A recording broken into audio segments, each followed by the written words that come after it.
देखिए, चुनाव की तारीखों के ऐलान होने के बाद इंडिया अलायंस ने भी अपनी ताकत दिखाई है। राहुल गांधी की भारत जोड़ो न्याय यात्रा के समापन के बहाने मुंबई में इंडिया अलायंस के दिग्गज जुटे। शिवाजी पार्क में महा रैली हुई। रैली थी तो राहुल गांधी की न्याय यात्रा के समापन के रूप में, लेकिन इसका मकसद एनडीए को इंडिया की ताकत का एहसास कराना है।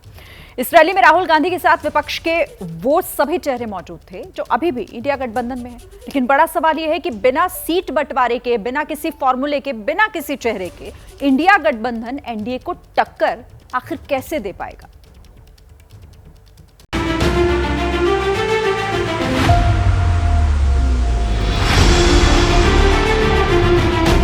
वार हुआ, पलटवार हुआ।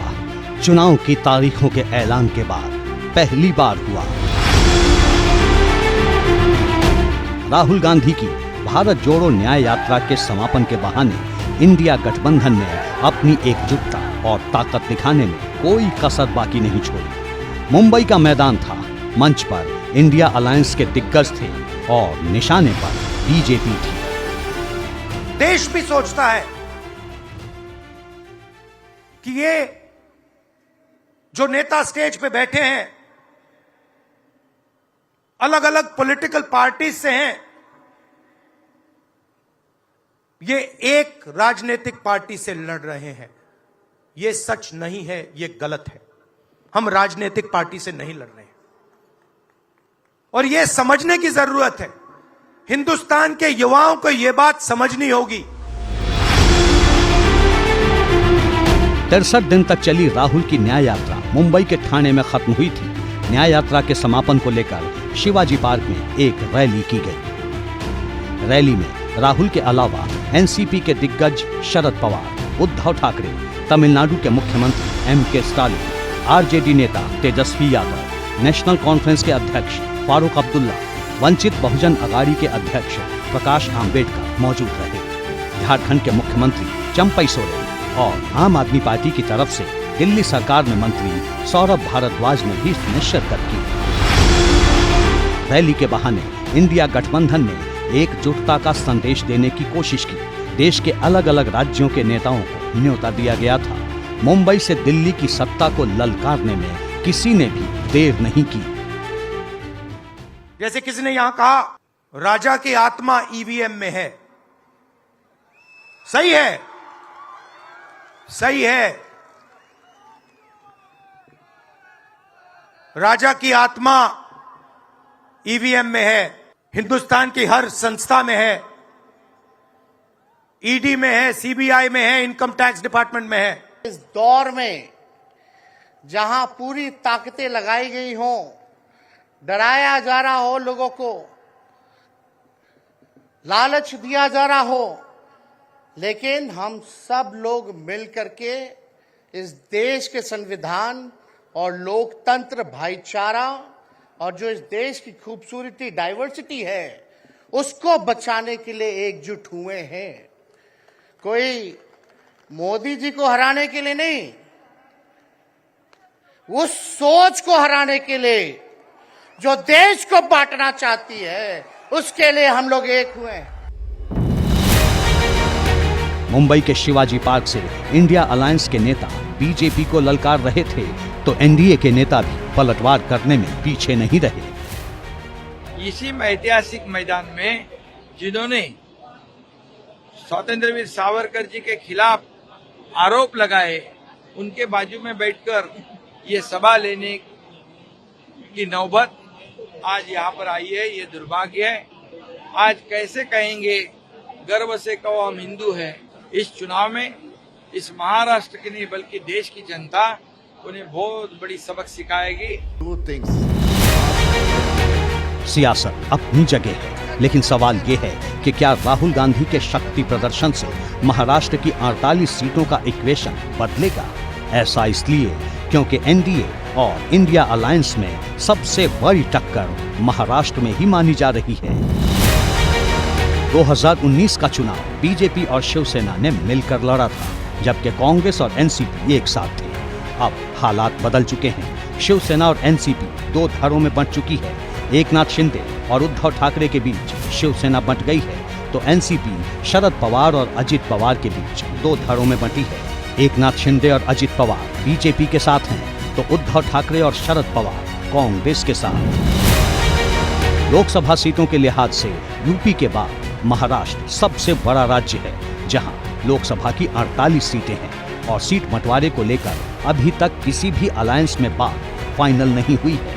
लेकिन इंडिया गठबंधन ने कांग्रेस की न्याय यात्रा के समापन के बहाने एक साथ होने का इशारा जरूर दे दिया है। किसानों के मुद्दे, अग्निवीर के मुद्दे, जवानों के मुद्दे, वो मुद्दे आपको मीडिया में नहीं दिखाई देंगे। तो हमने ये यात्रा करनी पड़ी क्योंकि और कोई चारा नहीं था।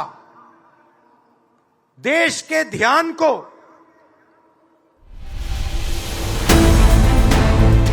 जिस महाराष्ट्र की जमीन से इंडिया गठबंधन खुद को एकजुट दिखा रहा है, उसकी सबसे बड़ी वजह यह भी है कि उसे वहां बड़ी संभावनाएं नजर आ रही है।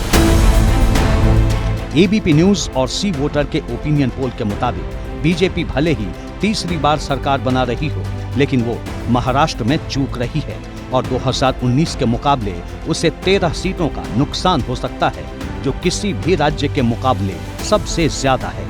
एबीपी न्यूज और सी वोटर के ओपिनियन पोल के मुताबिक महाराष्ट्र की 48 सीटों में से एनडीए को 28 और इंडिया को 20 सीटें मिल सकती हैं। चुनावी रणनीतिकारों को भी यही लगता है कि अगर इंडिया गठबंधन महाराष्ट्र में जोर लगाए तो ये उसके लिए फायदे का सौदा होगा।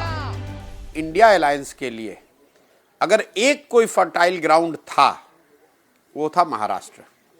और कहीं ना कहीं बीजेपी भी इस बात को समझती है, सबसे फर्टाइल ग्राउंड महाराष्ट्र था और बीजेपी को इसकी भनक, इसकी खबर, इसकी जानकारी है। इसीलिए आप अगर पिछले एक साल में प्रधानमंत्री के दौरे अगर देखें, नॉन पॉलिटिकल दौरे, तो सबसे ज़्यादा दौरे उन्होंने महाराष्ट्र और तमिलनाडु में किए।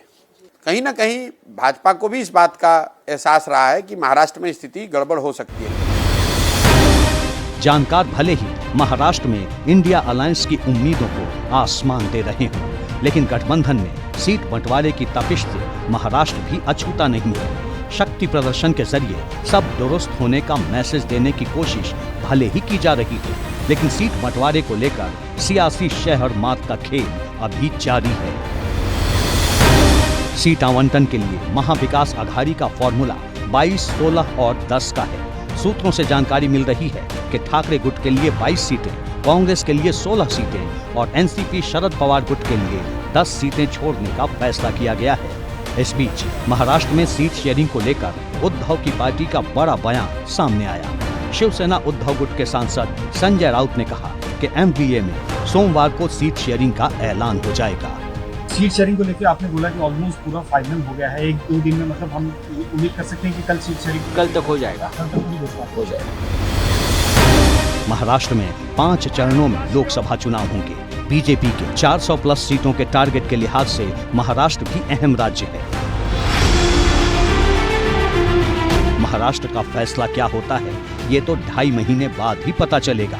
तब तक चुनावी दावों का दौर खूब चलेगा। इतना जरूर है कि महाराष्ट्र की 48 सीटों को साधने में इंडिया अलायंस से लेकर एनडीए तक कोई कसर छोड़ने वाले नहीं।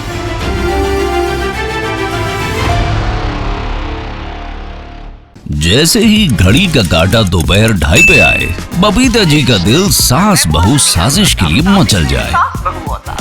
और ये है इनकी बहू, पूरे दिन ऑफिस की टेंशन हो जाए गॉन जब ये करें अपना फेवरेट शो फ्री टाइम पे ऑन। इनकी तरह आप भी देखिए अपना फेवरेट शो अपने टाइम पर और डाउनलोड कीजिए एबीपी लाइव ऐप अपने स्मार्ट टीवी पर।